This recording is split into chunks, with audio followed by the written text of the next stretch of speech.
Hello ഫ്ലൈവിലേഴ്സ്, നമ്മളിപ്പോൾ ഉള്ള ഡൽഹിയിൽ വന്നിട്ട് ഈ ഒരു പുതിയ കാറിൻ്റെ ലോഞ്ചിനാണ്. ഇത് BYDയുടെ സീൽ.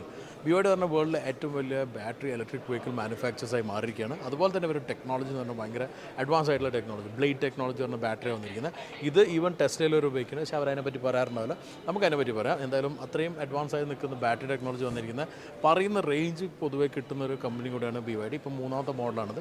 ഇത് പെർഫോമൻസ് ഇടാനാണ്. 41 lakhs മുതൽ 53 lakhs വരെയുള്ള ഈ BYD സീലിൻ്റെ വിശേഷങ്ങൾ അന്നത്തെ വീഡിയോയിൽ. Welcome to flywheel. BYD ഇന്ത്യയിൽ അവതരിപ്പിക്കുന്ന മൂന്നാമത്തെ മോഡലാണ് സീൽ. നേരത്തെ അവതരിപ്പിച്ചിരുന്ന E6 എന്ന MPVയും അതേപോലെ തന്നെ ആറ്റോ 3 എന്ന SUVയുമായിരുന്നു. ആദ്യമായിട്ടാണ് ഒരു സിഡാൻ ഫോമിൽ BYD ഒരു കാർ ഇന്ത്യയിൽ അവതരിപ്പിക്കുന്നത്. അതും തന്നെ പെർഫോമൻസ് ലക്ഷറി സിഡാനായിട്ടാണ് വരുന്നത്. ഈ കാറിൻ്റെ ഒരു ആകർഷണം എന്ന് പറയുന്നത് ഇതിൻ്റെ ഡിസൈൻ തന്നെയാണ്. വളരെ എയറോഡൈനാമിക്കലി ഡിസൈൻ ചെയ്തിട്ടുള്ള ഈ ബോഡി ഡ്രാഗ് കോഎഫിഷ്യന്റ് വരുന്നത് വെറും 0.219 ആണ്. 4.8 മീറ്റർ ലെങ്ത്തും അതിൽ തന്നെ 2.9 മീറ്റർ വീൽ ബേസും ഉള്ളതുകൊണ്ട് തന്നെ ഇന്റീരിയറിൽ അത്യാവശ്യം നല്ല സ്പേസ് ലഭിക്കുന്നുണ്ട്. സ്മാർട്ട് ആയിട്ടുള്ള ഡിസൈൻ ആയതുകൊണ്ട് തന്നെ 50 ലിറ്ററോളം ഫ്രങ്ക് ലഭിക്കുന്നുണ്ട്. ഫ്ലഷ് ഡോർ ഹാൻഡിൽ എയറോഡൈനാമിക്സ് കൂട്ടുന്നുണ്ട്. അതേപോലെ തന്നെ ഫ്രെയിംലെസ് വൈപ്പർ, ഇങ്ങനത്തുള്ള അട്രാക്റ്റീവ് ആയിട്ടുള്ള ഫീച്ചേഴ്സും ഇതിൽ നൽകുന്നുണ്ട്. ഈ ഒരു ഡിസൈനിനെ നമുക്ക് പല കാറുകളായിട്ടും കണക്ട് ചെയ്യാൻ തോന്നിയാലും എനിക്ക് പേഴ്സണലി ഫസ്റ്റ് കണക്ഷൻ തോന്നിയിട്ടുള്ളത് ടൈക്കാൻ ആയിട്ടാണ്. പോർഷെ ടൈക്കാൻ്റെ ഒരു അനുസ്മരിക്കുന്ന രീതിയിലുള്ള ഡിസൈനാണ് ഫ്രണ്ടിൽ വന്നിരിക്കുന്നത്. ചില ഭാഗങ്ങൾ നമുക്ക് മറ്റുള്ള ചില കാറുകൾ തോന്നിയാലും BYD സീലിന് അതിൻ്റെതായിട്ടൊരു ഐഡന്റിറ്റി കൊടുത്തിട്ടുണ്ട്. വാട്ടർ ഇൻസ്പയർഡ് ഡിസൈൻ ആയതുകൊണ്ട് തന്നെ ഒരു ഫ്ലോയി രീതിയിലുള്ള ഡിസൈൻ ലാംഗ്വേജ് ആണ് ഇതിൽ ഫോളോ ചെയ്തിട്ടുള്ളത്. വളരെ സ്പേഷ്യസ് ആയിട്ടുള്ള ഒരു ഇന്റീരിയറും കൂടിയാണ് സീലിലുള്ളത്. അതും തന്നെ ലക്ഷറിയസ് ആയിട്ട് പാക്ക് ചെയ്തിട്ടുണ്ട്. BYDൻ്റെ ആയിട്ടുള്ള ഡിസൈൻ ലാംഗ്വേജ് നമുക്ക് കാണാം. അതിന് ഏറ്റവും അട്രാക്റ്റീവായി തോന്നിയിട്ടുള്ളത് നേരത്തെ നമ്മൾ ഓട്ടോയിലെല്ലാം കണ്ട തരത്തിൽ റൊട്ടേറ്റിംഗ് ആയിട്ടുള്ള ഇൻഫോർടൈൻമെന്റ് സ്ക്രീനാണ്. അത് ഇതിലും മെയിൻറ്റെയിൻ ചെയ്തിട്ടുണ്ട്. 15.6 ഇഞ്ചിൻ്റെ സ്ക്രീനിൽ നമുക്ക് വയർലെസ് ആയിട്ട് ആൻഡ്രോയിഡ് ഓട്ടോയും കാർ പ്ലേയും എല്ലാം കണക്ട് ചെയ്യാൻ സാധിക്കും. അതേപോലെ തന്നെ ഒരുപാട് ഫീച്ചേഴ്സും വരുന്നുണ്ട്. 8-way അഡ്ജസ്റ്റബിൾ ആയിട്ടുള്ള driver seat, 4-way lumbar set എന്ന രീതിയിലാണ് വന്നിരിക്കുന്നത്. അതുപോലെ തന്നെ 6-way അഡ്ജസ്റ്റ് ചെയ്യാവുന്ന കോ ഡ്രൈവർ സീറ്റും വരുന്നുണ്ട്. റിയറിൽ AC വെന്റ് വരുന്നുണ്ട്. ഡ്രൈവ് സെലക്ടറിന് ക്രിസ്റ്റലാണ് കൊടുത്തിരിക്കുന്നത്. അതുപോലെ തന്നെ dual zone AC, sequential rear indicator, ഇങ്ങനത്തെ അട്രാക്റ്റീവ് ആയിട്ടുള്ള പല എലമെൻറ്റ്സും നമുക്ക് കാണാം. Air purifier, memory seat, memory ORVM, panoramic sunroof, rear folded armrest, ഇതെല്ലാം തന്നെ ആഡഡ് ഫീച്ചേഴ്സാണ്.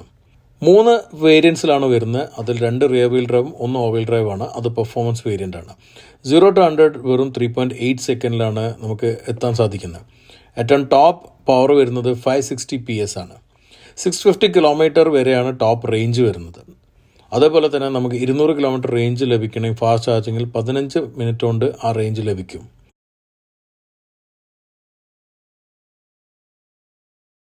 $1.25 lakhs ആണ് ബുക്കിംഗ് ചാർജ് ആയിട്ട് വരുന്നത്. ബുക്കിംഗ് ഓപ്പണിംഗ് ആണ്. 31 മാർച്ച് വരെയാണ് പ്രൊമോഷണൽ ആക്ടിവിറ്റി ലഭിക്കുന്നത്. ബുക്കിംഗ് പോളിസിൻ്റെ ഭാഗമായിട്ട് 7 kWh ഹോം ചാർജർ ഇൻസ്റ്റാൾ ചെയ്ത് കൊടുക്കുന്നതായിരിക്കും. 3 kWh പോർട്ടബിൾ ചാർജിംഗ് ബോക്സും ലഭിക്കും. അതുപോലെ തന്നെ BYDയുടെ മൊബൈൽ പവർ സപ്ലൈ യൂണിറ്റ് ആയിട്ടുള്ള സീൽ VTOLും ലഭിക്കുന്നതായിരിക്കും. 6 year റോഡ് സൈഡ് അസിസ്റ്റൻസും 1 year കോംപ്ലിമെൻ്ററി ഇൻസ്പെക്ഷൻ സർവീസും ഇതിൻ്റെ കൂടെ ലഭ്യമാണ്. കാറിൻ്റെ വാറണ്ടി ആയിട്ട് വരുന്ന 8 years അഥവാ 1,60,00,000 kilometre what comes first. Warranty വരുന്നത് ഇങ്ങനെയാണ്. ബാറ്ററി വാറണ്ടി ആയിട്ട് വരുന്ന 8 years, മോട്ടർ കൺട്രോൾ യൂണിറ്റും 8 year 1,50,000 kilometre whichever come first. ചാർജിങ്ങിൻ്റെ ആണെങ്കിൽ 6 year or 1,50,000 kilometre whichever come first. BYD seal NCAP റേറ്റിംഗിൽ 5 star ലഭിച്ചൊരു കാറാണ്. 10 എയർ ബാഗ് സ്റ്റാൻഡേർഡ് ലഭിക്കുന്നുണ്ട്. ഓസ്ട്രേലിയൻ ക്രാഷ് ടെസ്റ്റ് നോം പ്രകാരം ഇതിന് 5 star ആണ് ലഭിച്ചിട്ടുള്ളത്. 3 വേരിയൻസ് വരുന്ന ഡൈനാമിക്, പ്രീമിയം, പെർഫോമൻസ് എന്നിങ്ങനെയാണ്.